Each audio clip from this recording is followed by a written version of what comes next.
So we were talking about before we went live here about your experience with a PTSD relapse, and this is Lisa Rogers. She's a emotional freedom technique trainer. Is that what they call it? Practitioner, Practitioner. coach, whatever. EFT practitioner. But you don't hear this part often, though, about a PTSD relapse. So I wanted to hear a little bit about what that was like. Okay. Well, I was diagnosed with PTSD probably when I was pregnant with my third child, and my second child had become ill with viral encephalitis. Right. So swelling of the brain, couldn't walk or talk, very scary thing. And by the time he came home from the hospital, I was a wreck.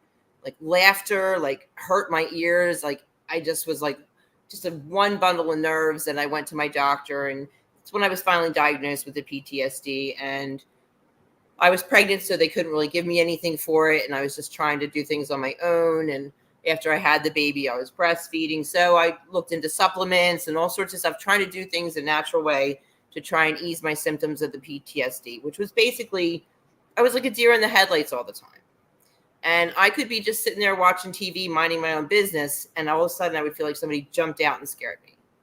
So it wasn't even like I thought the thought and then felt the feeling, like the feeling would just come out of nowhere. So what the trigger was, whether it was, sometimes it could be something like the way the light moves through the trees for some people, where because it reminds them of like their experience in Vietnam or whatever it was. Like there's so many different things that can trigger that.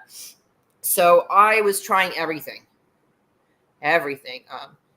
So religion, psychiatry, psychology, the medication, pill mill, try this, try more of this, try less of this, try this at once half of it, like that for me was very frustrating. And so I got into yoga, meditation, mega supplements, all sorts of things. And some things kind of took the edge off a little bit, but nothing really worked until I found EFT.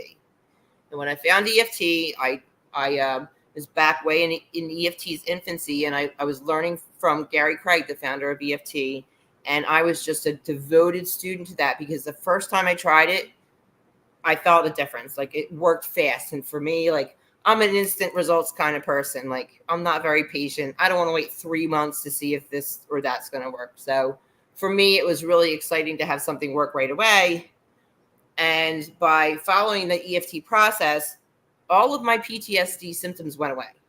So I wasn't the anxiety, the panic attacks, the sleeplessness, the depression, all the phobias, which were severe, my addiction, because I was trying to self-medicate my whole life through, substances, trying to feel better or feel nothing, one or the other. How would you describe EFT? EFT it's a simple method that anyone can learn to use, even a child, because I've taken it into schools and taught children, where you just tap on certain points on the face and body. And what it does is it relaxes your nervous system. When you're upset, you get emotionally flooded, right? And your amygdala shuts down the part of your brain that controls critical thinking. And so you're kind of stuck on stupid until you get that emotional flooding down, right?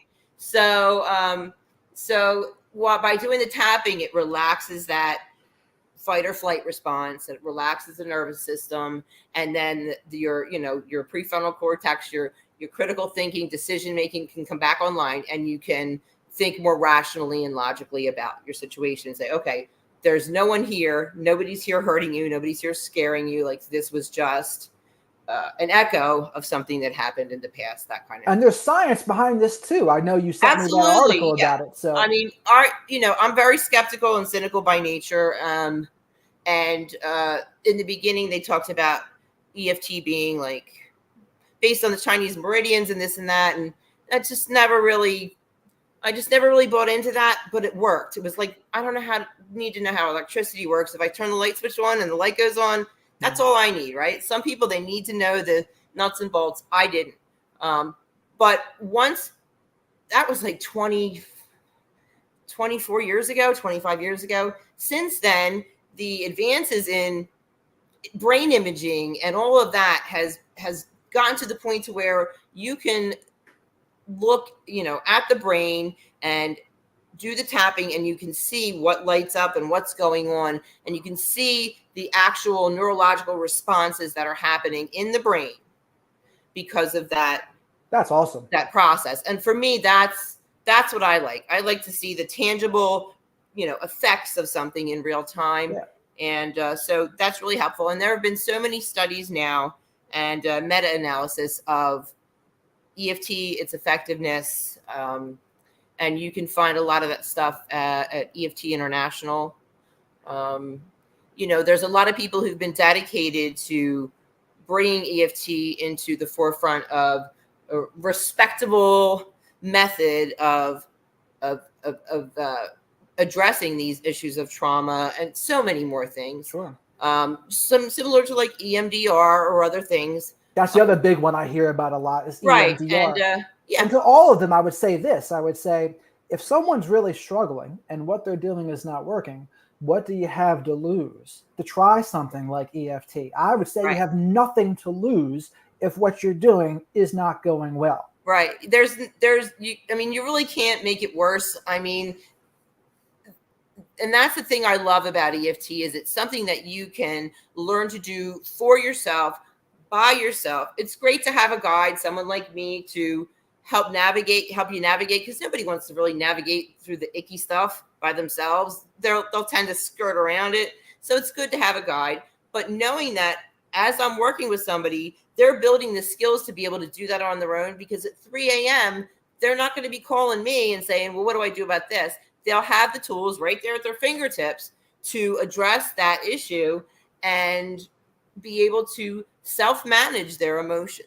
Right. And I think that's really important, because people who have anxiety and trauma and so forth feel so disempowered and out of control. And so to have a skill, a tool, a coping skill that you can use no matter what, no matter where, that is effective all the time at reducing those intensities of feelings is just amazing. I think it's important that we be able to have some tools that we can apply ourselves. We don't want to always be dependent on some other, person, therapist, practitioner, whatever, to help us. We need to be able to learn how to help ourselves as well. Absolutely. And to give more proof for what you do and how it works, if it wasn't for you, I probably wouldn't be where I am right now. And Lisa has been an integral part of my journey. And years ago when I was seeing her, it was the start for me to develop into the kind of person I am today. And for that, I will forever be grateful. So in case people were wondering, I've had good effects for me. So you may as well try to reach out to her as well. But to circle back, so as a kid, this is basically where your story really began. Right? You're 8, 9 years old, and perhaps you can pick it up from there, how things went.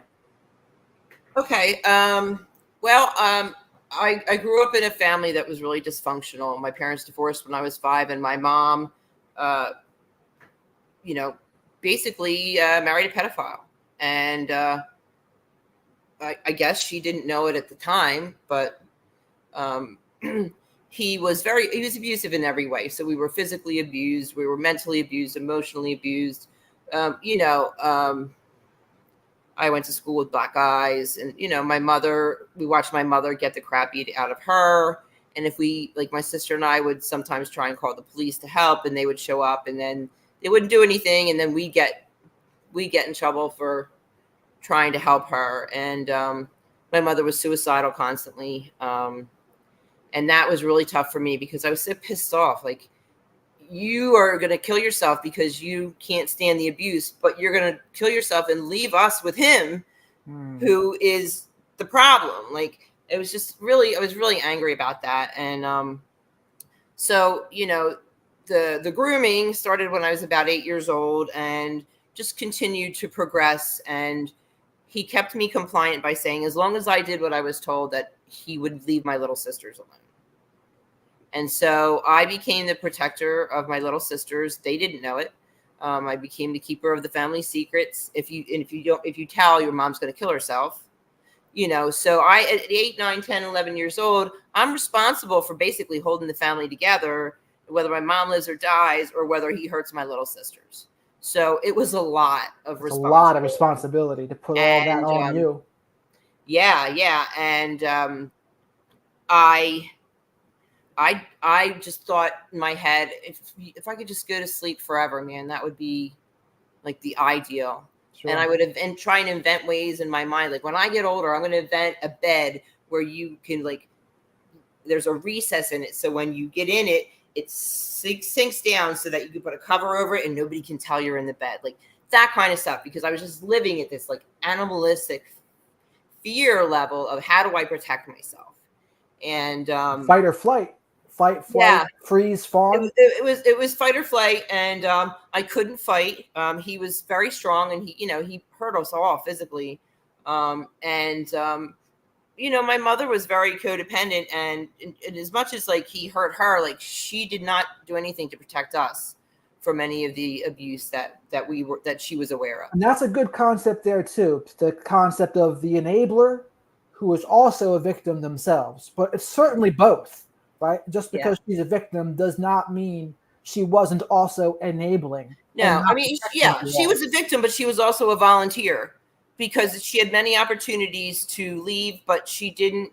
She was so self-centered, and she had these, I'm not going to diagnose her, but I'll say narcissistic tendencies where the world revolved around her and her nice car and her nice clothes, and the money that he provided, were enough for her to stay in the relationship. And we were just kind of like inconvenient afterthoughts. So finally, when I never told anybody. But when I was 12 years old, I started to become afraid that I was going to get pregnant. And I was terrified. And I told my school counselor in middle school. I think I was in 7th grade. And she didn't do anything. She just sent me back to class. Nothing was said. Nothing was done. She didn't believe me. And again, like nobody wants to believe. Nobody wants to hear that kind of stuff and believe that it's true. Nobody wants to believe that anybody could be that evil, that terrible, that horrible. And, because I had told her in graphic detail what was happening. So she just cut it right off. She couldn't handle it. And so then nothing happened for 6 months. And then I went to her again and I said, look, like, I don't know what to do, but you gotta, like something needs to change. Like, I can't live like this anymore. And she called CPS and she called my mother. And the next thing I know, I'm getting called down to the office and my mom's sitting in the office crying. And she takes me home, and the whole way home, she's just you think you're better than me, don't you? Blaming you for speaking up. If it did happen, it was my fault, but it probably didn't happen. And she took me to my grandparents' house where my stepfather was waiting, and immediately took me into a side room by myself. And the grandparents and my mom allowed him to take me into another room and say, you go out there and you tell them all that you were lying. Right now, you tell them that you made the whole thing up, that the only thing that happened is you touched me and I told you no, and I had to go out and tell everybody that I lied and that I made everything up. And so then I became the liar, the Judas, the traitor, the betrayer of the family, the ruiner of the family. And my mom didn't like me to begin with. Like, she hated me from the moment I was born. And she, reminded me of that often. Before any of this, she didn't like me. Let me pause you there real quick. So this guidance counselor, they don't have like a duty to protect children. Don't they have like some sort of thing where they should be? I don't know if that was in place back then, but you got to remember, like, I'm old as hell. Like, we're talking about early. You don't look it. We're talking about the early 80s where the cops came to the door if there was a domestic disturbance. And if the, if the other person, like the victim or whatever, didn't want to say what happened or nobody wanted to let them in, they couldn't come in. Like, they left. So he would have my mom pinned in a corner, with threatening her with a gun or whatever else, and we'd be like hiding in our bedroom, and he'd say everything's fine here. And unless my mother would come out and say, help me, like they just left. So back then it was different. And when the guidance counselor did report it and CPS was informed, they came out, they saw that there were 3 young girls, myself, I was 12, my sister was 10, my little sister was like 3, no bathroom door. A house with 3 little girls and a woman and a man with no bathroom door in the house. They did not remove him from the home. They did not remove me from the home. They just left me there to rot and live with now my mother, who was blaming me for trying to, destroy this family over a lie that wasn't a lie. And my stepfather, who was pretty pissed, right, that I had not kept the secret. Sure. So nothing makes the people like that more angry than being called out. And there's so much incompetence in all the people around you. They let you down. Worse. We were required for family therapy, and the family therapist knew the truth. He knew that what happened was true, because it would be 1 week it would be me and my stepfather, and 1 week it would be me, my stepfather, and my mom. He knew from the beginning that what I said was true, but he allowed that lie to be perpetuated for 6 months, to watch my mom call me all these vile names and vilify me as this horrible child who was trying to ruin her life, when the therapist knew the whole time. And the therapist convinced me that it was because they were on meth and that he wasn't a pedo. It was just because he was hooked on meth. And as long as he didn't do meth anymore, that it wouldn't happen. And it was just me. Like, it never happened to my sisters. So obviously it was my fault. And it was the meth therapist. He's still in practice. And in fact, he became a lawyer on top of being a therapist. And he's like the chair of the ethics committee or something of that, he's disgusting. And I reached out to him actually a couple of years ago. And I said, I would like to speak to you about, my time with therapy and with you and how it impacted my life and future generations of my family. And he said, well, if you want to come see me in the office, it's X amount of dollars a visit and we'll discuss it. And I'm just like, F insane. You. What is their motivation for doing that? Are they just cowards? Or what is it, you think? Well, he's a pig. I mean, the therapist, I look at him now, I look at his advertising, and he's a pig. Like, there's no other way to say it. Like, he is a misogynistic, all of his advertising has, like, sexual innuendo references and stuff. Like, it's bizarre. It's bizarre. But it's important for people to know that there are some therapists still in practice that are like that. He's still in practice. And this was, I don't want to say how many years ago, but exactly. But it was many, many decades ago. And he's still in practice, and he practices law and psychiatry. And, he's gotten in trouble for he's been, his behavior's been called into question by the bar, but he's still in practice. But as a child, you don't have any control over that. You don't have any control over what therapist you see or what happens. And so I was in a situation that I didn't know how to get out of. And so I started thinking about suicide, and suicide started to be a possibility for me. And I didn't want to die, but I couldn't live like that anymore. And so having that suicidal ideation allowed me to endure the unimaginable, because I always knew, okay, if it gets too bad, here's your exit. If it gets too bad, here's your plan B, your way out. So I always knew, like, that's the only control of my life I had at that point, was whether I would tolerate it or exit life, and that's where my suicidal ideation started. And it's still a part of me to this day. It'll just pop up sometimes and go, kill yourself. Like, where'd that come from? You know what I mean? And but what's great about having a parts approach to yourself is it's a part of me, and it's not a part of me that wants to kill me. It's a part of me that wants to protect me from intense, immense pain. And seeing it as just a part and not the whole of who I am. It's not a command that I must obey. It's just a part of me that doesn't, it's a childish part. It's a young part of me that doesn't know how else to protect me except to say, let's just get out of here. Right. So when I have that suicidal ideation today, like I see it for what it is. I'm like, I can say to myself, okay, what's going on in my life that this part of me is saying we got to get out of here. Sure. That's a great way to look at it, actually. I think that can really help a lot of people. And it did give me some compassion, little bit compassion for my mom for understanding why she was suicidal when she was being abused.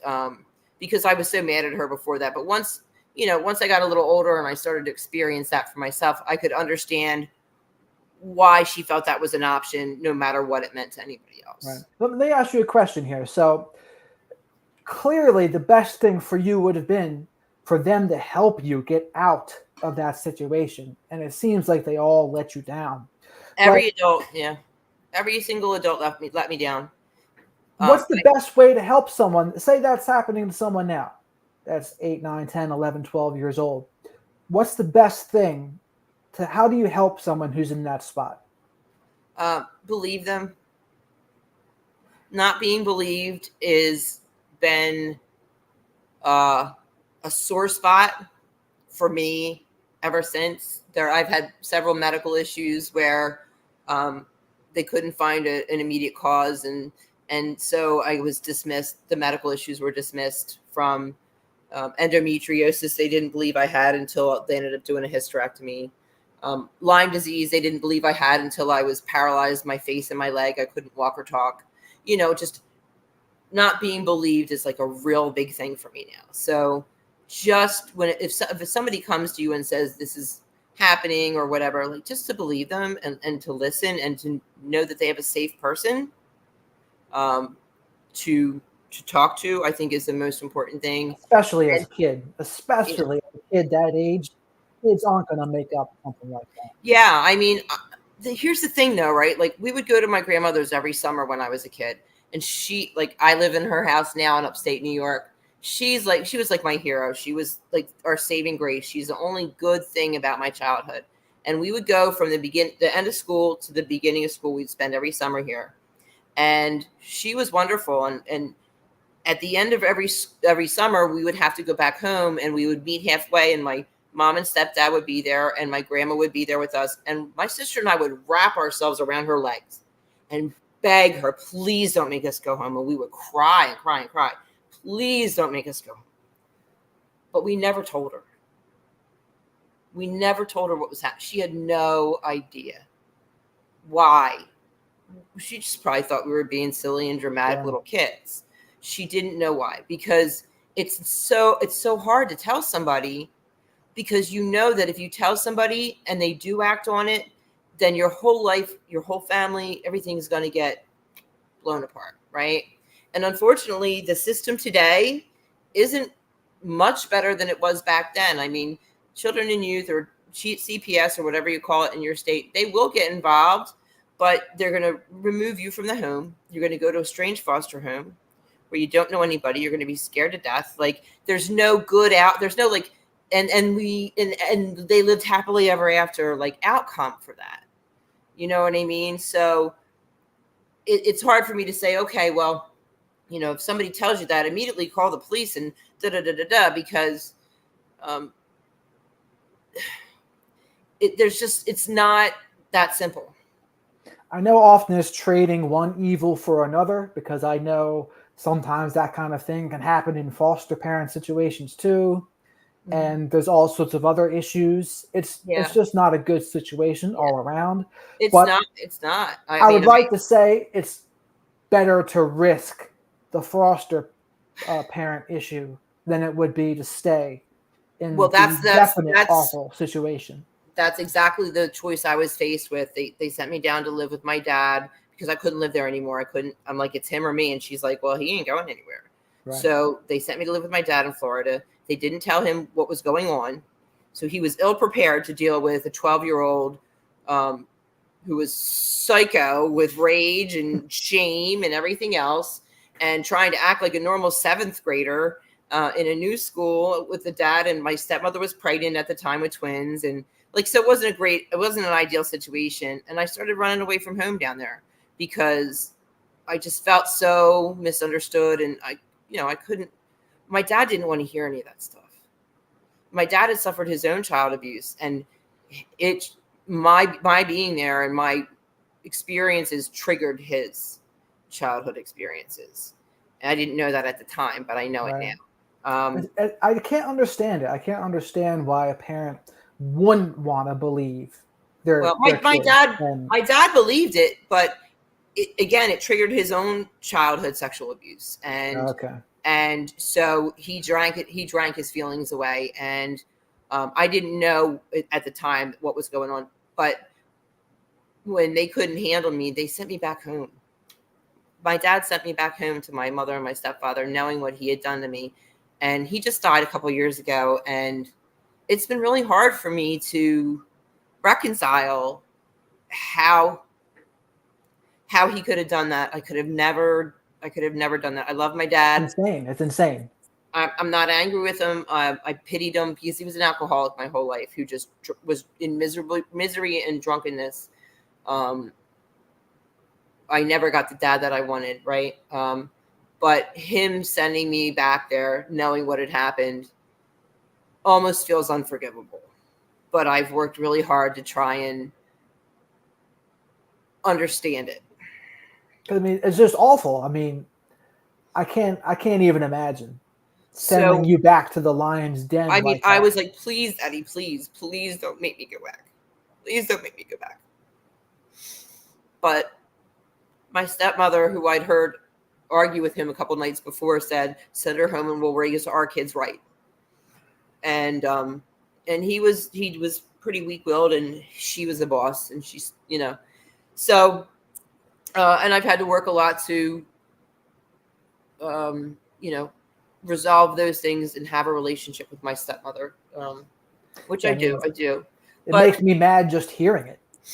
so they sent me home, and there was no way I was staying, so I left. At 12 years old, I left, and I started living on the street. I was homeless.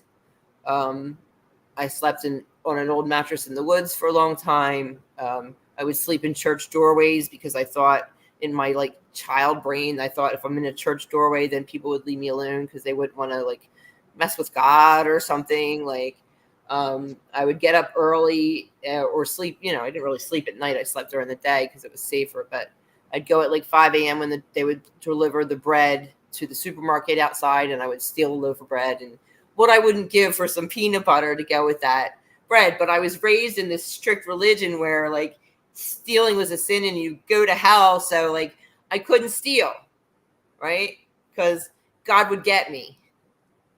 Even though I felt like I had been so rejected and abandoned by God by that point, because I prayed every night, please, God, please make this stop. Please make him go away. Please, God, let my real parents come, because these can't be my real parents. This can't be my real family. Like, I would search and look for adoption papers because I could not believe that these would be my real parents that would allow this to be my life. And now I just got to look in the mirror, and I know that I am my mother's daughter because I look a lot like she does.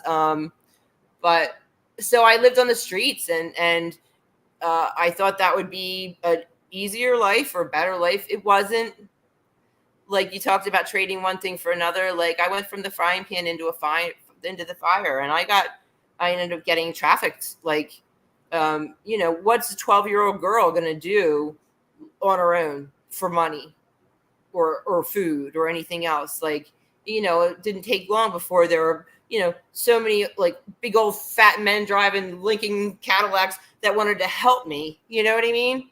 And so I Like the ended up Runaway becoming Train music video. I ended up becoming an IV drug user they didn't force me to do it. Like, I ended up becoming an IV drug user just to get through the day. And so it was a horrible life living on the streets, but it was still preferable to being at home, which says something, right? So then I'm 14 years old and 12, 13 and a half, almost 14. And the boyfriend I had at the time, his father was a cop, and I just said, I got to get off the streets. Like, I can't do it anymore. And they called CPS, and CPS put me in a foster home in Quakertown, which was about an hour away from where I lived. And it wasn't any better. The foster mom traded dates with me for drugs. And so I How I old were was you at this point? 13 and a half, or maybe almost 14. And so Would the boyfriend you had at the time try to protect you? he didn't know anything about it. I mean, like, once I went to the foster home, he and I basically cut contact. The cop did not want his son involved with a Sure. piece of street trash like me. You know what I mean? Because I was like streetwise, washed out, hard as nails, like not, like no sane parent would want their 14-year-old son to be with a 14-year-old person like me. But you know that's not street trash, though. No, I know, but I understand as a parent. Like, I understand, like, like some children are more mature or streetwise or whatever, experienced worldly than others, and when my son was 14, I certainly wanted him to date somebody like me. Sure. Because I was just in such a different place in my mind, in my life, in my experience. You know what I mean? He still had his innocence. At 14, you lived many lifetimes worth of pain and suffering by 14. Right. And something I just came to realize in the past couple of years was I left the foster home because the foster mom had me talking to some guy in jail that was a cellmate of some guy she was talking to in jail. And it was really sick. And then one day, there was a knock at the door, and here was this guy that I was talking to on the phone from jail. And he lied about his age, and he lied about his crimes and everything else. And I looked at him like he was my savior, and he was going to take me away from all that. And, he took me as far as Birmingham, Alabama. 14 years old, living under an assumed name. He's ripping and running or whatever else. And it was just a crazy life. And it wasn't until later that I realized that he was an escaped convict. He wasn't even out of jail. He was just escaped convict from work release. He was way older than he said he was. And it was only in the last couple of years I realized, like, how sick it was to be as old as he was trying to be my boyfriend. And you were 14? Right. Because in my mind, I was so grown, like in my mind, I was an adult. Basically my daughter's father and the person that I was so madly in love with was really just another person that trafficked me, another person that kept me addicted, another person that abused me physically, emotionally, mentally. But I didn't know at the time. I just thought he was my boyfriend and I loved him. Like, I didn't understand it. Well, I think there's also a conversation to be had here about the people who want to work with kids and help kids, like these foster parents or therapists, anyone that's putting themselves in a situation to work with kids. They need to be under scrutiny a little bit here too, because they do put themselves in those situations, some of these predators, for that very reason, to be able to do that. And I think that's something that can't be overlooked. It's true. Again, like when this happened to me in the foster home, it was again in the 80s, and I think things have come a long way. I'm actually in the middle of foster parent recertification right now, to be as a foster parent myself, and there are a lot more hoops to jump through. Good. It's good though. Not like the old people are in it for the money, like anything else. Like, right. I mean, like the foster care check wouldn't even cover, the dance, the gymnastics lessons or the dance lessons I had the kids in. You know what I mean? So, there's lots of clearances and all sorts of stuff, psychological things. So things have gotten better in that area. I would like to believe that the foster care system is better, way better than it was. But like the system as a whole is broken. There's way too many kids that need help and not enough people to help them.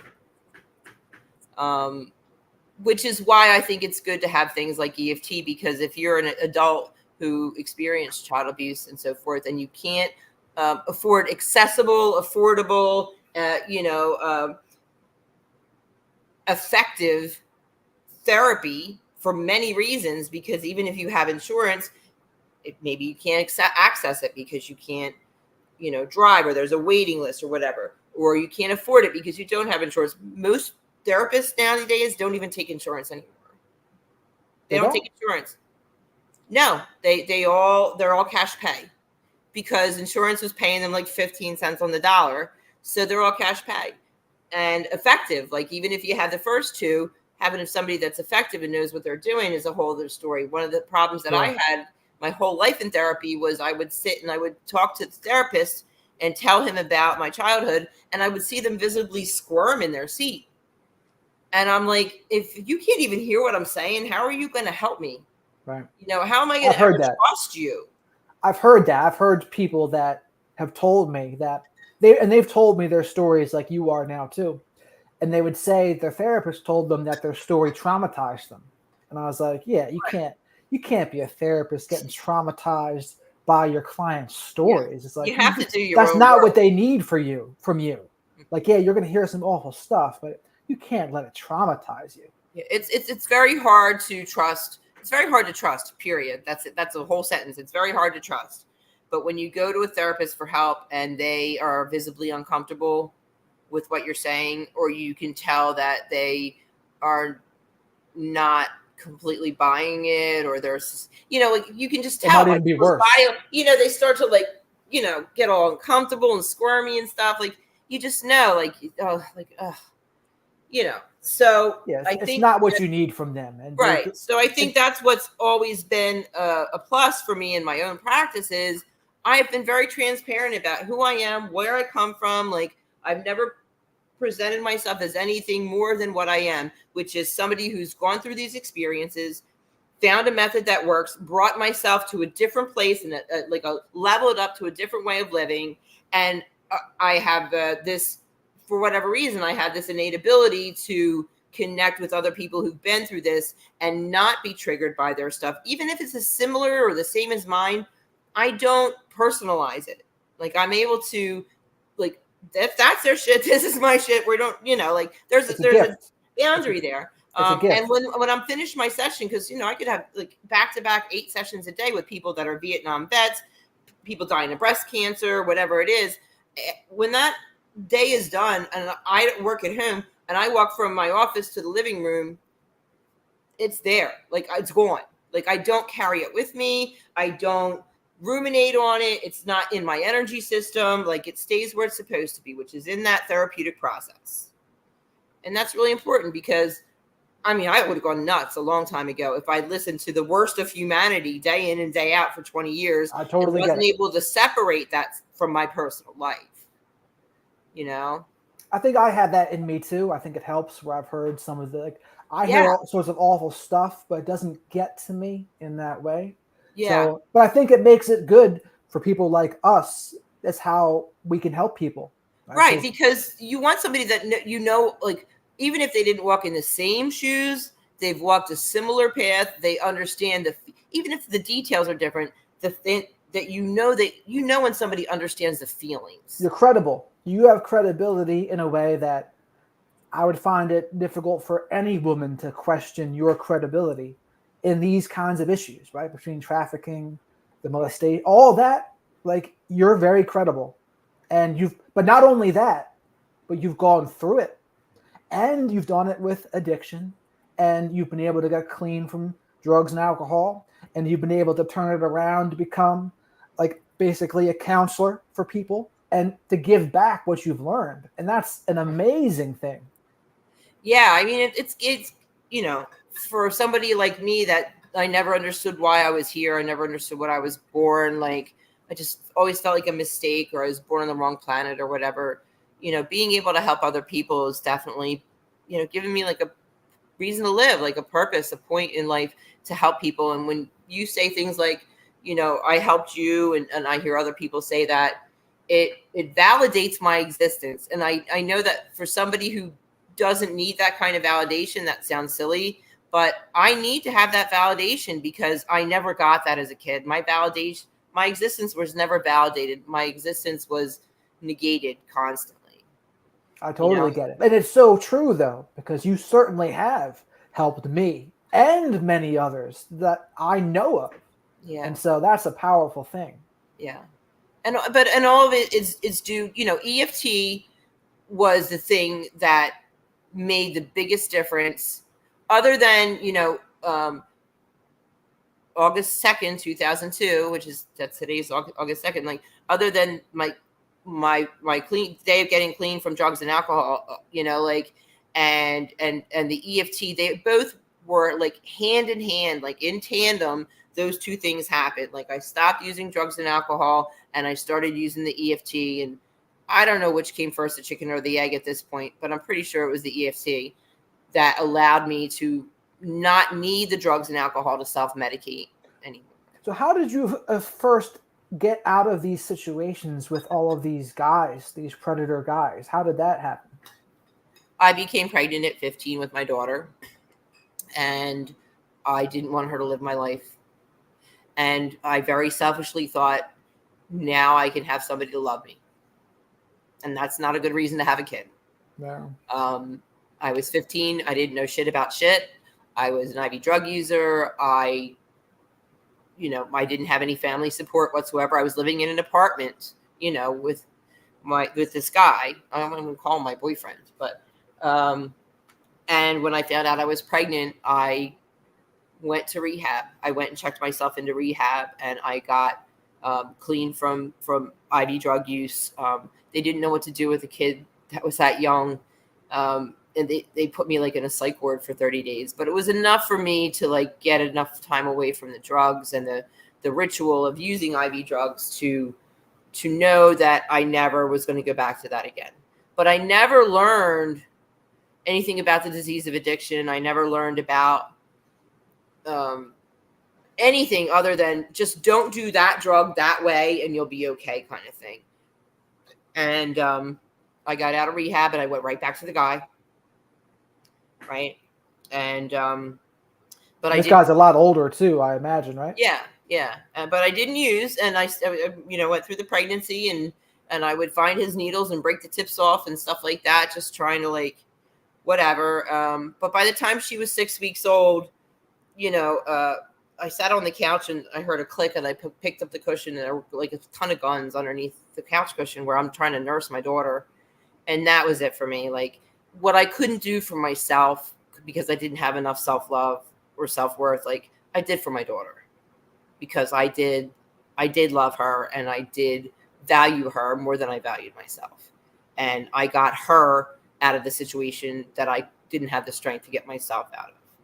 And I never looked back. She never got to meet her father until she was 17 years old, and I couldn't prevent it anymore. Right. I hear that a lot with women too, actually. When they have a kid, they're able to do something for their child that they just weren't able to do for themselves. And and she hated me for it. I mean, my daughter hated me for keeping her father away from her. And I tried to not give her too many details, but he was in and out of jail. He was always an IV drug user, and I just did not want him anywhere near my kid. And so I allowed her to hate me for it. Because I'd rather have her hate me and be safe than like my mom did, like feed her to the wolves, So, I mean, it's tough. My mother's still alive, but we don't have any, like, there's like no contact, low contact. There's like the buzzwords these days, right? I didn't have any of that when I was like dealing with her, but I tried through the years to maintain a relationship with her. She was a little bit better of a grandmother than she was a mother. Not much. But like every interaction with her was just a reinforcement of how much she didn't love me, regretted my existence. And at some point, like I was just like the last straw. It was Thanksgiving, probably 8-9 years ago now. Everybody had eaten, and my mom and my aunt are drinking wine, sitting at the table, and I'm washing dishes 10 feet away. And my mom just goes out of the blue, I wish I'd never married, blah, blah, blah, my dad. And I'm like thinking in my mind, like, that was like 40 years ago. What the? My aunt goes, but then you wouldn't have had Lisa and Amy. And she goes, I'd have had other kids. And I'm like, careless, so careless. I'm like, Mom, I'm right behind you. And she turns to me and she goes, what? You're lucky I didn't put you up for adoption like your grandparents wanted me to. Like, that's her, like, mentality. Like, and at that point, I'd done enough of my own work that I didn't, like, hurt my feelings. It was just like the cement that just said, this is it. Like, my line in the sand. I am done being, exposing myself to somebody that's never going to be any healthier. It's not like she was actively working on herself or something, but she wasn't. She never would be. So I that was it. I was done. Yeah, and they say cruel and callous things, and I think. But she doesn't. In her mind, she's so self-centered and self-centric. She doesn't even understand that other people have feelings, except in relation to her. So she can understand if I'm angry if she feels my anger, right? But it's not about how I feel. It's about how she's affected. That's a good way to put it. That's a very good way to put it, because that's exactly how they are. Right. So if it doesn't affect her, she doesn't give a shit. But if it affects her, then she'll feign concern. And that's the selfishness, the lack of character, the social incalibration, all of that combined. Because if it doesn't affect her, it's as if it doesn't exist. Yeah. It's as if it doesn't happen. When my dad died 2 years ago, I messaged my mom. I hadn't spoken to her in years, but I messaged her and I said, can you please send me a couple of pictures of me and Daddy? Daddy passed away. She never responded. And I said to my sister, who still talks to my mom, like, why did Mom never send any pictures? She goes, well, I asked Mom about it, and she said, well, I'm dying too. That was her response to, like, me saying my dad died. Well, I'm dying too. Like, it's a competition, or it's just, it doesn't even make sense. But I just had to make it about her. Like, had to make it about her. And I think, though, and you've mentioned this to me before, and I think this can be helpful too, but it's when you look at them as if they just can't help themselves for whatever disordered reason it is. Mm-hmm. And to be very clear, it does not excuse any of the BS and all of the harmful things they've done. And I'm not even saying it makes it so that you would forgive or something, but I do find it helpful, like you've said, to say, you know what? They are just this disordered kind of person. They can't help it.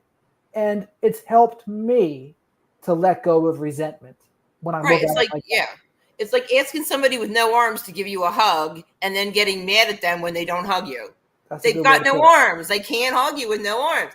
And that's what it was like with my mom. She's got no ability to love me. So I can ask her all I want, but she's got no arms, So it doesn't erase what she did or didn't do or anything else. But it allows me to not take it personally. And that's the thing. Like, that's the healing part for me, is to say to myself, okay, she didn't love me, right? And I used to always say, if my own mother can't love me, nobody will, or nobody can. How can anybody love somebody that's so unlovable that their mother doesn't even love them? And I lived like that, and I treated myself like that. Like, I felt unlovable, and so I tried to find my validation in men, after, relationships or whatever, like, just trying to get, like, a feeling of being lovable. And, once I realized that, it wasn't me.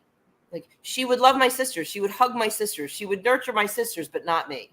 And that's like, okay, so it's not like, okay, she's completely incapable, right? But she was incapable for me because I was born at a time when she was a teenager. She was not married. It was the 60s. They were in Bible college. Like, it was a bad scene. Her parents were Baptist missionaries. Like, so, like, this was the shame and humiliation and blah, blah, blah. And I didn't produce the result she wanted, which was to keep my dad. So she resented you. She resented you. She hated me. And she told me she hated me. And she wished I was never born. I ruined her life, all that kind of stuff. So why was she able to love my sisters? Because they were wanted children, and they were born maybe when she was a decade older and more mature and had been married and whatever. So they were born under different circumstances. So she was able to bond and love them.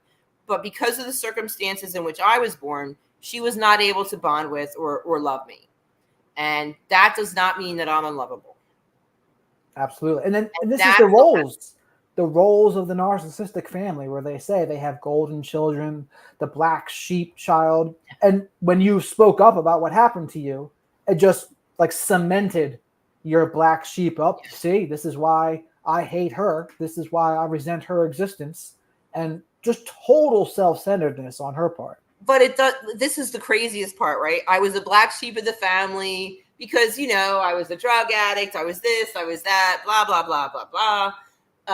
But then when I got healthy and I got clean and I stopped doing drugs and alcohol and I was doing EFT and working on myself and becoming a success and all that, then I was too good. You think you're too good for everybody. Then I was the white sheep of the family. You know what I mean? Oh, you just think you're better than us. So there was no way of winning her over. There was no place or thing that I could do or say or be or accomplish that was ever going to achieve her loving me. And that is where I needed to get to that understanding of there is nothing I can do that is going to make her love me.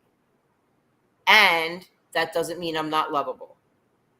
That anybody with the capacity for love can love me. She just does not have that. And that's the most important lesson to pull from that too, is what you just said.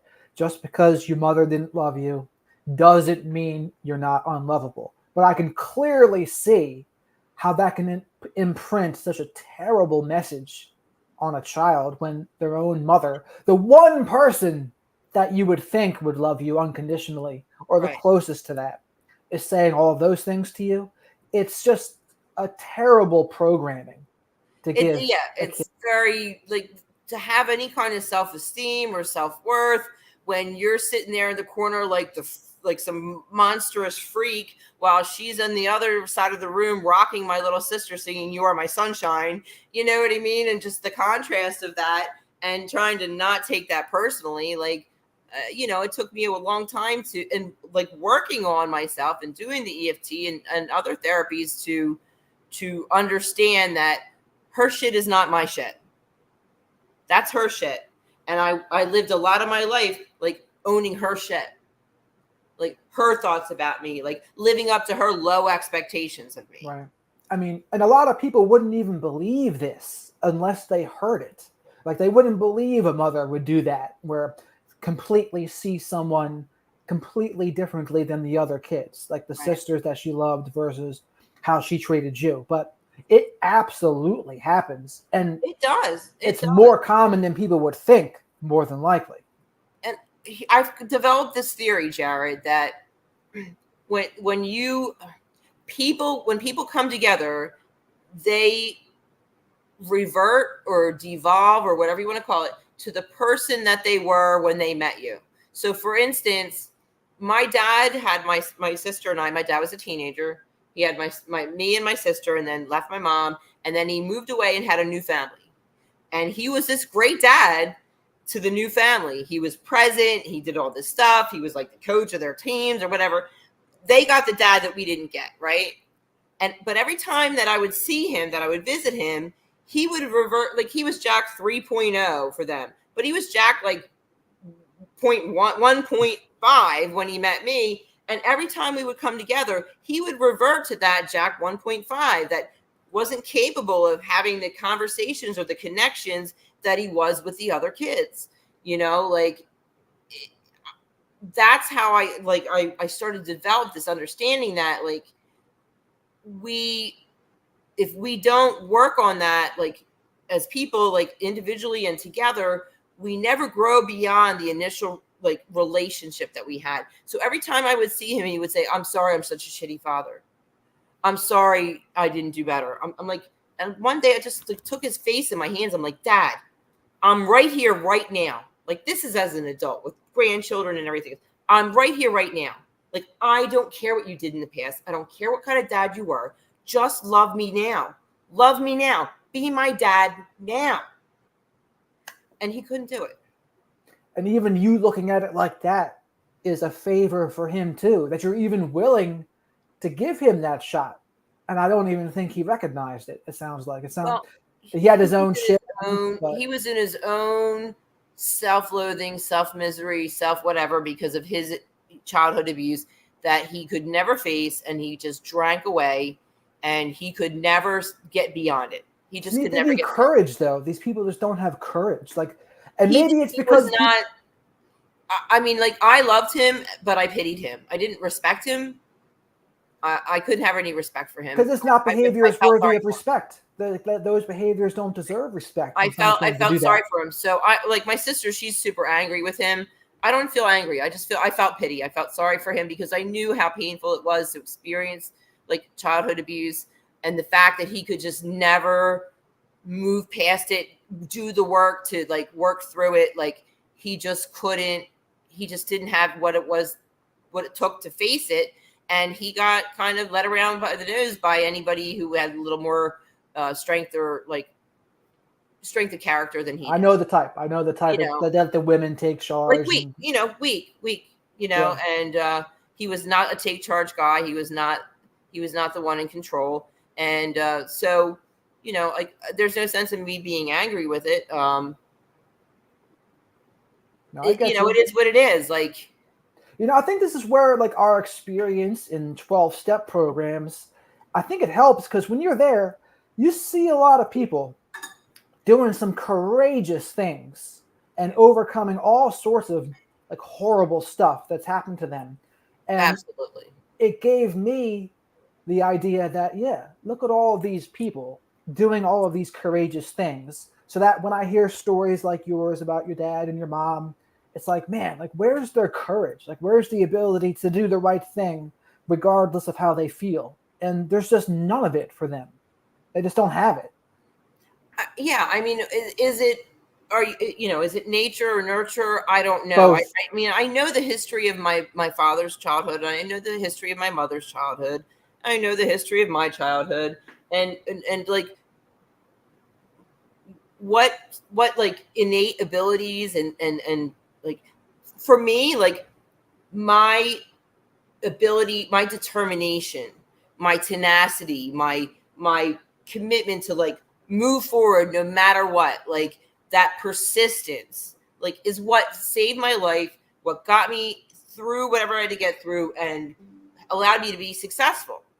But not everybody has those qualities, and were they instilled in me by my family? No. Like I think sometimes like maybe you're born with it or whatever. A lot of people in my circumstances would have folded, would have killed themselves, would have caved or whatever. But I didn't. And I don't think that makes me special. I just think I had certain traits and qualities within me, like persistence, sometimes to a fault. Like somebody actually wrote a song about me called Steamroller because I'm like, get on board or get out of the way because I'm coming through. You know what I mean? But not I have to listen to that song. Not everybody has that. And so I just try and like, what's my shit? What's my side of the street? What's their shit? What's their side of the street? And just keep my own side of the street clean.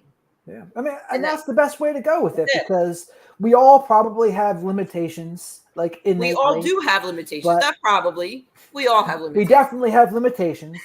And I also think, though, at the same time, it's best to not really focus too much on them and rather just to focus on what you can do and try your best as if they aren't there, because what other choice do you have? And in terms of other people, I try to understand them as, they can't help it. They were just whatever. Right. Because it helps me to look at it like that, just like it's helped you to look at those people in your life like that. Right. But the most important thing that I think I learned of all of the many things that I've learned, and there's a great book by Don Miguel Ruiz called The Four Agreements. I'm sure you're probably familiar with it. It's a like what I call a bathtub read because you can sit in the bathtub and read the whole book in one night, which is good for me with my ADD brain. But there's 4 principles, and one of them is don't take things personally. don't assume, be impeccable with your word. Don't take things personally, and finding a way to not take whatever happens personally is, like, for me, the key to my peace of mind. It's a big one. Huge. Like, if somebody doesn't like me, I don't need to take that personally. I'm not everybody's cup of tea, believe me. I'm pretty loud and outspoken. I'm not demure, and that's okay. That's not everybody's cup of tea. Some people are put off by that, but that's okay. I don't need to take it personally. Not everybody's for everyone. Just like, if you like vanilla ice cream and I like chocolate, neither one of us are wrong, right? According to my ex-husband, we are. According to my ex-husband, I'm wrong. Right. But, sure. Really, like, neither one of us are wrong. It's preferences, right? So not taking things personally is really healing to, like, self-esteem and self-worth, and being able to live in your own truth and in your own skin, and be, accept who you are, warts and all, flaws and all, and assets and all, because a lot of times it's not me being afraid to be, like, flawed. It's me being afraid to shine, me being afraid to be too seen, too good, too whatever. Like, that's probably more of my fear than anything else is, I don't want to be too much. What do you think that stems from, or what's the root of that? It makes people want to cut you down. Oh. If you shine too bright, like, it attracts lots of, like, lower energies that want to take you down a peg. Sure. Like, if you think about it, you think about who the perfect people in the, the whatever world are, like IG world or anything else, like people love to hate on them. People love to hate on people that are too perfect. People love to hate. They love to hear, like, dirty gossip about people that are look like their lives are too good. Like, this is people true. Resent it, right? That's what the gossip columns are all about. Yeah, trying to pull the people down, and it's like, like, people like, oh, they think they're so perfect, and I would take them down a peg. Why? Why do you care how somebody else is living? Why aren't you happy for somebody who's happy? Like, you know what I've heard? Yeah. Ralph Waldo Emerson said that envy is the tax that distinction must pay. Mm-hmm. And that's something that I can relate to. Because it is true. You're right. There will always be some haters that want to dim your light and to tear you down. And it's usually just, it's their envy, or it's them annoyed at themselves for their lot in life. Right. And they'd rather just take it out on you. Yeah, it's their shit. But I'll tell you what, I'm a sensitive person. And if I were to read the comments of something that I said or did or performed or whatever, like, and it was negative, like, like, my tendency would be to internalize that stuff. Still, it's hard. Even though I know it's not, it doesn't matter. Like, it's hard not to internalize that stuff. Well, I'll tell you what, if you practice it, which is painful, it has helped me, where I try to think of it as... Do you read all your comments? I read most of them, and there's certainly some hate. And I've had to learn, there's something to learn and an opportunity and everything, and to not get sucked into it, because what am I trying to prove? Why do I have to prove myself to some random person? Right. I don't have to prove myself to anyone. But I used to. Like, engage all of them.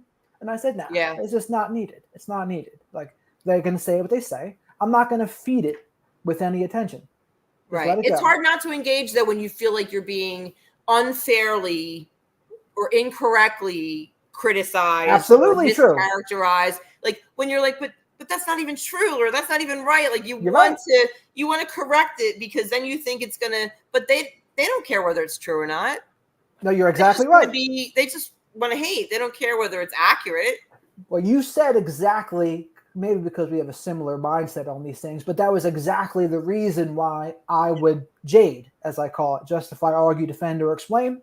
Because when people would misinterpret me or not understand me quite right, I had a strong desire to prove them wrong, or to get them to see it so that they could at least understand what I'm saying. Right.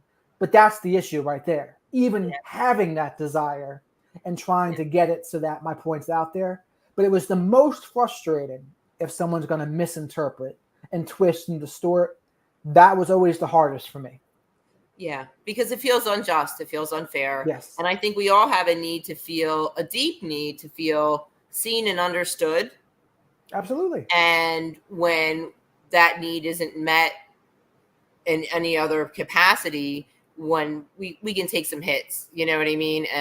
So I think surrounding ourselves with people who do see us and understand us and embrace us for who we are with all of our quirkiness and everything else is important, because then, you know, the hits from the people who don't get us or want to get us are, you know, they don't hurt as much if you know that you're surrounded by people who are like your tribe, you know, like my tribe is a tribe of weirdos. Like we're all weirdos. We're all socially awkward weirdos. Ah, And that's great. You know what I mean? Like we all, like, you know, somebody goes to shake your hand and you like, you know, like you just miss kind of thing, or, you I know, that kind of stuff. Like just socially awkward weirdness. And like we send each other like the memes and stuff because it's just, we can joke about it, you know, like how uncomfortable we are in dumb social situations. But if I didn't have anybody to share that stuff with and I just like stewed in my insecurity about that stuff, every little thing that like vibrated close to that would be painful for me. So, absolutely. I mean, finding your own tribe of weirdos, I think, is a good thing. Yeah, I mean, I consider it like the black sheep tribe kind of thing, Yeah. like the person that, like, they did their own thing, like you did. It wasn't necessarily by choice, but you still ended up being it anyway. And Yeah. so I try to have that kind of tribe with what I do. I call it being a shepherd of black sheep. That's how I like to Okay. try to say it. So it's similar to that. I like that. I like that. When I started doing EFT and being an EFT practitioner, everyone around me told me that I was being foolish. Don't quit your day job. You know, that's for rich housewives who have husbands to bankroll them, and all sorts of dumb Mm, crap. And but like, even if my motivation was to prove them wrong, like I was going to do it. You know what I mean? Like I knew that what EFT had to offer was important and would help people, and I didn't care what anyone else said, and I moved forward in spite of everybody else's negativity. And, you know, 20 some years later, like, you know, like I've built a life and a practice and a reputation and everything else. And the naysayers never come back and go, "Oh, I was wrong. You did so good." They don't. You know what I mean? Like, so, like, did I do it to prove them wrong? If it motivated me to keep going forward, fine. But you're never going to get the validation from the people who are the haters. right. So Now, here's trying to something I win want them over is to dumb. absolutely. Well, lions don't lose sleep over the opinion of sheep. Those little Right. slogans help me too. But so your healing from addiction journey also probably overlaps, or not probably, definitely overlaps with the healing from PTSD journey. But maybe you could talk a little bit about the healing from addiction and then how that probably brought you closer to the healing from PTSD part, because they're certainly connected. But Right. what are your thoughts on that? Well, it's been an interesting journey, that's for sure. You know, I stopped using drugs and alcohol on August 2nd, 2002. And I joined a 12-step program, and I was very dedicated to that program, and very dedicated to that program, like committed my life to that program for many, many years. And alongside of that, I was doing the EFT and being able to clear all of the things I was using over and the things I was trying to cover up with the drugs and alcohol, because I never thought that I could live without drugs and alcohol, because I thought that the things from the past would make me go completely insane and I could never handle them, like if they were just there and raw and nothing to buffer them. So the drugs and alcohol were my buffer. Um, so when I was, you know, had stopped using all drugs and alcohol and I was doing the EFT, like a lot of feelings came up, a lot of shame and guilt and self-hatred, self-loathing, and so forth came up. And thank God I had EFT as a tool to address those things in real time as I was feeling them.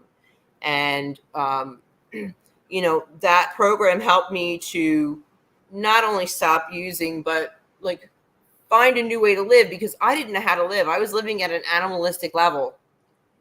I mean, I had gotten married and divorced and married and divorced and had children. And it's not like I was just living like, literally some monster, but it was all facade. Like I was faking it. Like I thought as long as I could make the outside look good, married, 2 kids, house, car, blah, blah, blah, that I was okay. And I wasn't okay. I was dying inside. And so once I stopped using the drugs and alcohol, and there was nothing to numb the feelings, having EFT to process that was key. I don't know how I would have gotten through staying clean in the beginning without that, because all the things that you've repressed your whole life just kind of like smack you in the face, and then you see the wreckage of your past. And for me, like when I got clean, I had no driver's license, no bank account. I was $300,000 in debt. I had like a trash bag full of clothes. I didn't have a car. Like I had nothing. And I went to like a recovery house for women. Like I had nothing but wreckage of my past. And to face all that, the program helped, but EFT also was a major part of that, because it allowed me to start to forgive myself and understand that I couldn't tackle fixing my entire life at once. Right. Like it took me a long time to like tank my life. It took me a long time to restore, or improve my life. And, through the years, like I ended up like getting rid of all my debt. I was able to buy a house, like as a single person. I was a homeowner. I went from like not being able to care for my kids to becoming a certified foster parent. And then I ended up adopting children and raised them until they were adults. So, it was really helpful for me. And at a certain point, I needed outside help. Like I knew that I had used the program to its full capacity, and I still was having things that I needed to address, and I sought outside help. And it was really beneficial for me to do that. And I encourage people to not think of recovery as like a straight line from like pathetic sob story to triumphant victory with like no twists and turns in between. Like it's not a straight line. Like sometimes we regress or we relapse or whatever it is that we do. But to keep moving forward, like there's nothing that says that we can't shift gears or shift paths or include different things. Like there isn't just one way. Like there are so many ways for people to recover from whatever it is. I totally agree with that. And PTSD or, OCD or whatever. It's like food, like gambling, like so many different addictions and like sufferings. And to think one process is going to like be the catch-all, I just think is not really, it's nonsensical to think one thing is going to catch all those things and be the answer to everything. Yeah. And I think it's helpful for people to know that you did find other things that helped you besides that. And I think some people would say, no, you just need to do this, pray harder, or you're not living the right program unless you just do it this way. But I heard all that. Rigid. It's too rigid to think of it that way, in my opinion. I heard all that, and I was one of those. I developed a very rigid mindset. And then when the pandemic hit and I had a claustrophobia recurrence, when I thought I was cured for my PTSD, I thought it was cured. Like nobody uses the word cured, right? I thought I was cured because I had not experienced any PTSD symptoms from the early 2000s on, and then the pandemic hit and my claustrophobia came back and I didn't understand why. And I felt like a complete failure. I felt like I was no longer able to, I lost my credibility. I lost my ability to help people because now I wasn't, this person who could say I had, I started EFT and stopped using and went all this time and now I'm here. And, now I couldn't say that anymore. Like I lost my credibility. And the truth was there were things that I had not addressed. Like the claustrophobia experience. I had a babysitter when I was a kid. My sister and I were little, very little. We weren't even in school yet. She used to lock me in a closet every day when we would go to the babysitter. And there was a fire. The fire started. And everybody was taken out of the apartment building, and the babysitter would not tell them that I was in the closet because she didn't want to get in trouble. And I was going to burn to death. And if it weren't for if it weren't for my little sister being brave enough to say to the firemen that I was still in there, and they went and got me, like, I wouldn't be here right now. And so to beat myself up to have that claustrophobia come back in the middle of a pandemic when I was talking to people who couldn't breathe, and my mother-in-law died from COVID, like, immediately. And like, I was so unforgiving of myself. And it wasn't until I sought like outside help from a therapist that I was able to see that it made perfect sense for that claustrophobia to still be rolling around there in my system somewhere, because I'd never addressed it. There were so many different things for me to work on in my childhood that wasn't even on the list. You know what I mean? For some people, that would be like the biggest thing on their list. But Right. my list was so big. Wow. Yeah, I mean, Like, it didn't even come up. So, because there were so many things on your right. list, and to me, there's layers. It's layers Yeah. to all of this. And then when we get on a self-help journey or a 12-step program journey or EFT journey, it keeps on revealing more layers. And that changes over time, and you learn more, and you raise the ceiling of your potential over time, because I think there are limitations, right? When you have other stuff going on, there are limitations that you can get to that level, and then you're going to be stuck unless you Right. do something different and try something new. They say new level, new devil, right? And it's like, Yeah. peeling the layers of an onion. Like, there's always stupid Barney song in my head. There's always more to learn. Like, there's always something more to learn, and there's always some layer of that onion. Like, you peel that layer off, you work on it, and you think, oh, I'm good, but you get rid of that anger, but underneath is sadness, and underneath that sadness is disappointment, and there's always like these layers. And I don't know that you ever get done peeling the onion, and I hope I never get to the point to where I think I am done.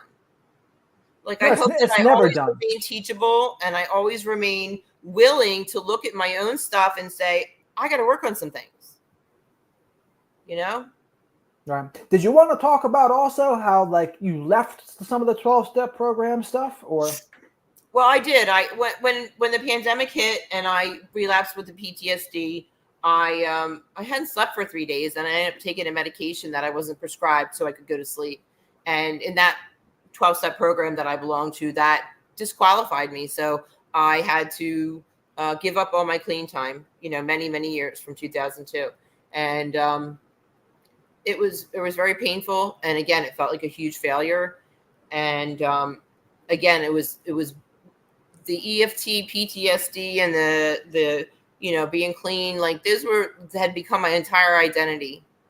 And without those two things to like prop up my self-esteem and validate my existence and all that stuff, like, I had no idea who I was or why I was here or why I mattered. And so it was like one of those dark night of the soul kind of things where, Right. like, I had my whole life ripped up, like the rug just ripped out from underneath my life, and there was nothing left to no outside source of validation. The kids had to go away because they were working and they couldn't be near me because I didn't want to get COVID.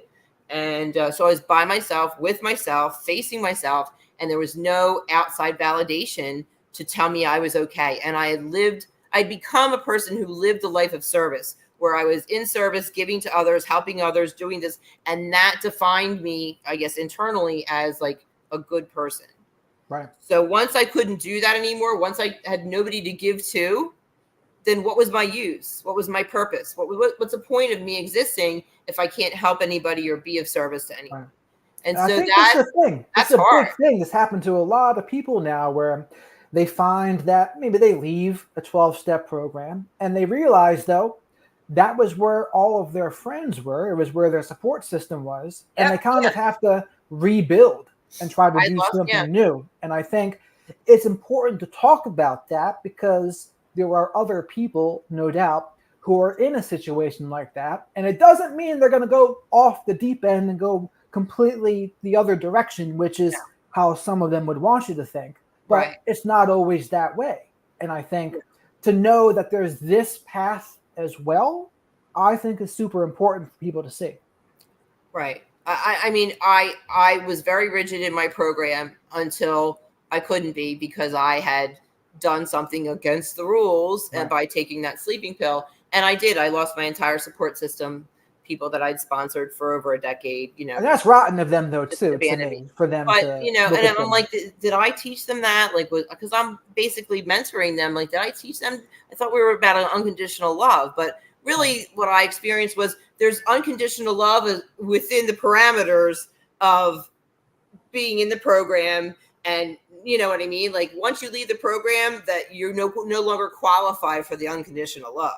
Right. And so that was a hurting piece for me, because I'd given a lot. It's conditional. That's all conditional, Yeah, it was right? there's a lot of conditions on the unconditional love.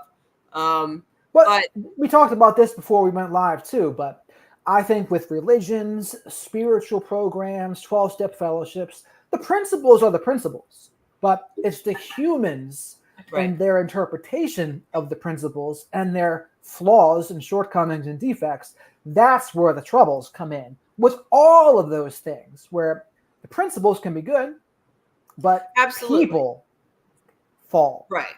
And then, like, I never was able to find like a higher power I could put into a nice little neat box in my program. People would say, oh, if you don't find a God, you'll never study. And like, I felt like if I was able to define a higher power to the point to where I could put them in a nice little neat box, then I was really limiting my ability to like have a relationship or understanding or capacity for growth in that area.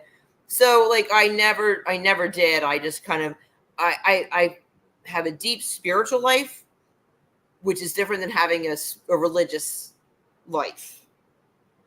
And so for me, like if I think about my spirit and how my spirit is connected to things, and I live by the spiritual principles, which are at the core of every major religion and every program, is honesty, open-mindedness, willingness, forget all that stuff. Like if you just take all the dogma away and you just focus on those spiritual principles, like I think that's like the guidepost, or like the guide for me for how to live my life, is to try and live by those principles. And when I find that I'm not living by those principles, I feel the effects of it. Absolutely. And I think anyone could be helped, whether they struggle with addictions or whatever, from writing on one of those step working guides just to learn about themselves and to give themselves an honest self-reflection. I think Absolutely. anyone could benefit from that. Oh yeah, I mean, I've seen people who just like went cold turkey and stopped whatever, but didn't ever get into any kind of program, and like they were just, they were just as miserable as they were before. They were just as engaged in unhealthy behaviors and so on and so forth. Like I think that the program saved my life, and I don't regret or resent it in any way. I just feel like, once I had that foundation, I needed to build upon it in different ways that were expanding outside of the program, and that was not quite acceptable to the program. Right. And then they said they gave you it. You want to talk about the diagnosis they gave you too? ADHD. Oh yeah. My whole life I thought I was a lazy piece of shit, because that's what my parents told me. I suffer from analysis paralysis. Like if I can't like make a decision, just all these sorts of things. Like I have 8,000 projects done and this and that. And I have kids and grandkids with ADHD diagnosed, but I never thought about it for myself. But I ended up having this brain mapping done where they do like literal brain tests. So it's not just like a subjective me checking off boxes or whatever. And it turns out that I have off the charts ADHD. And it allowed me to forgive myself for so much.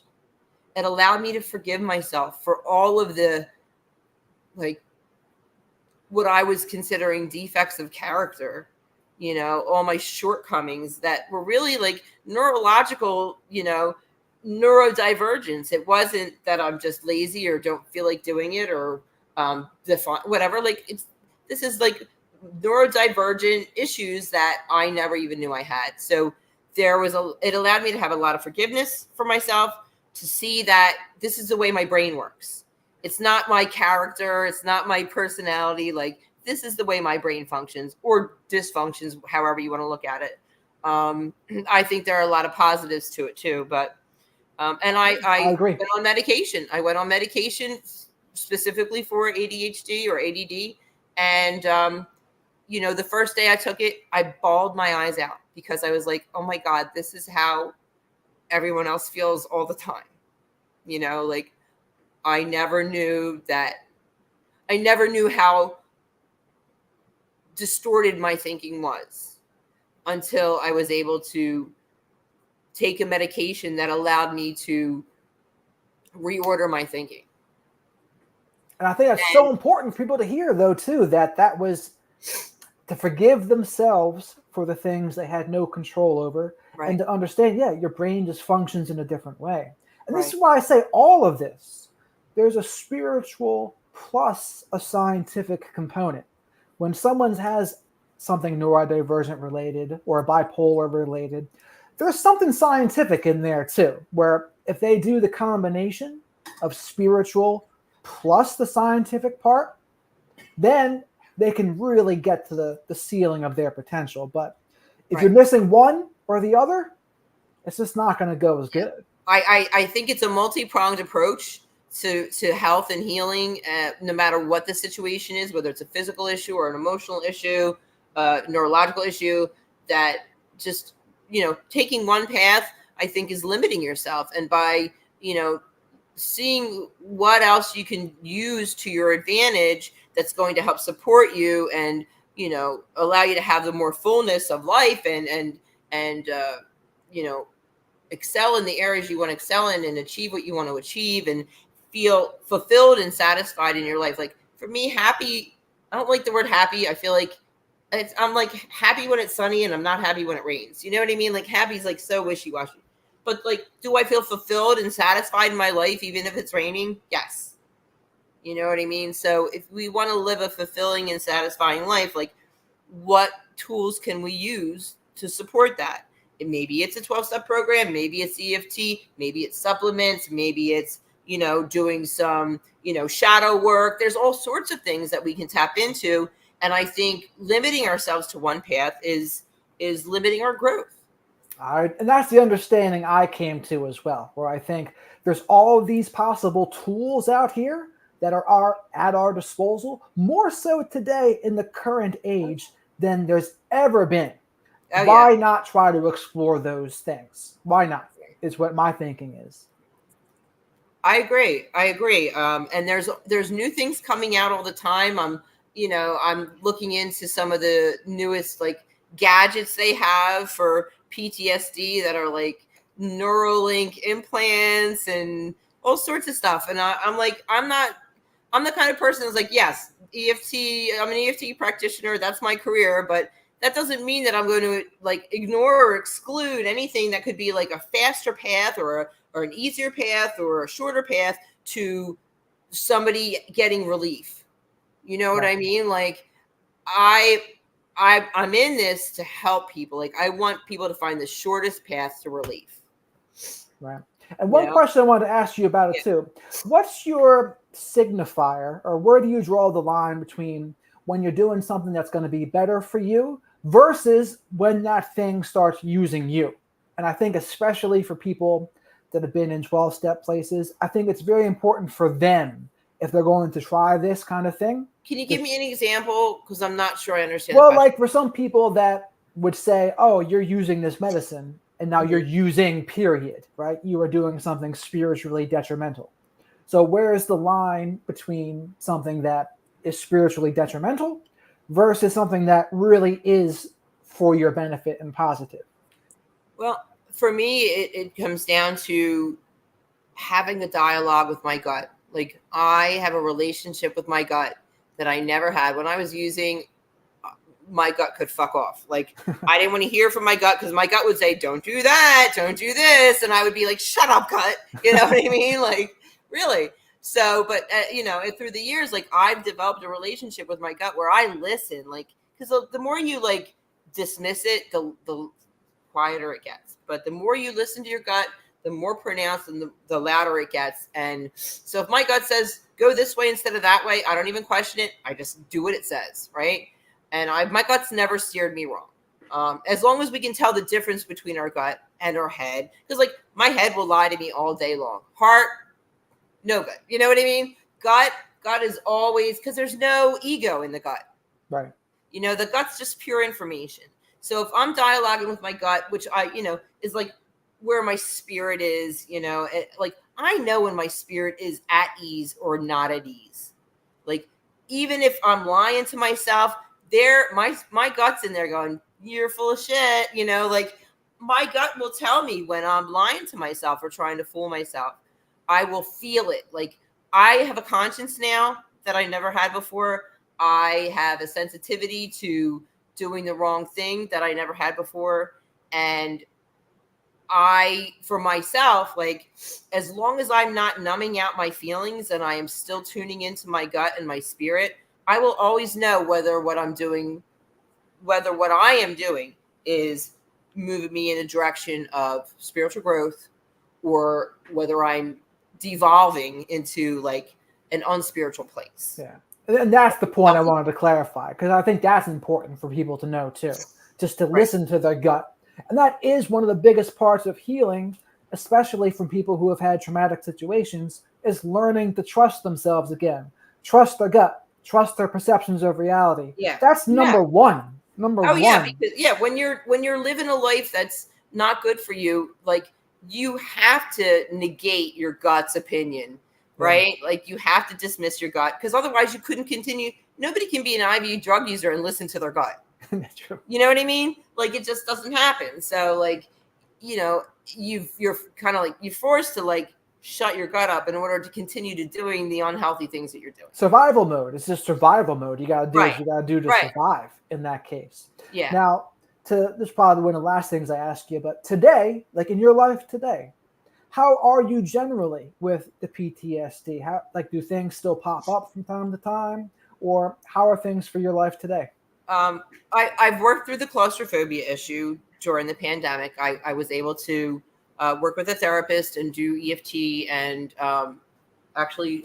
work with some other EFT practitioners as well, and clear the stuff that I needed to clear in order to not feel that claustrophobia anymore, because at that time, like, there wasn't enough air in my house to breathe. Like I needed to it was a lot. So I'm through that. I don't have any waking PTSD symptoms, but I have had night terrors that I have not been able to manage or clear in a couple years, and I have not been able to find a qualified person to work with to help me to clear that. I mean, I have my psychiatrist looking for me. I have other practitioners looking for me. I have not been able to find anyone who can specifically help me clear those night terrors. So for right now, I take a medication that keeps me from having the night terrors at night. What kind of person do you think would be able to help you with that? What kind of specialty would it be? I think somebody that would specialize in PTSD, somebody that would specialize in breakthrough night terrors, because I don't have any conscious waking thoughts of whatever's happening at night. But the things that are happening at night in my sleep are still, so it's like a subconscious, like it's not even semi-conscious, it's totally like unconscious, subconscious stuff that I've worked on to my fullest ability during the day. Like I know the stuff that I am having is stuff that happened. Right. Like I witnessed a murder-suicide when I was 17, and I will have night terrors that I was the killer and I'm trying to like hide the body and stuff like that. I've worked myself to death with trying to address it myself. Right. So I need to find somebody who can help me clean up what I can't clean up for myself, because a lot of times, like I can only see so much of myself, and somebody else can see a bigger picture. Right. So it's subconscious. Subconscious is subconscious. Right. As long as So finding somebody that can see the bigger picture and that is comfortable with hearing the gory details of what I went through and what I'm seeing in my dreams, and not flinch or become uncomfortable, and help me to maybe see some things I'm not looking at, because sometimes we can't see our own stuff. Well, we can't spot the self-deception, as they would say, right? Right, We right. can't see our blind spots. That's the better way to put it. So to Maybe the best of my hypnosis. ability, I've worked on it, but obviously I haven't broken through it or cleared it, because I would not be having the night terrors if I did. I wonder if you could ask yourself what it's trying to teach you, maybe, or like what is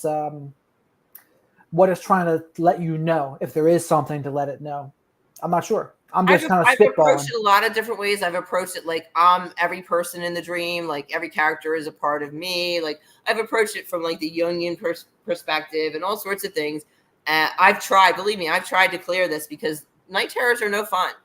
And the medication that I take for it makes me feel like crap in the morning.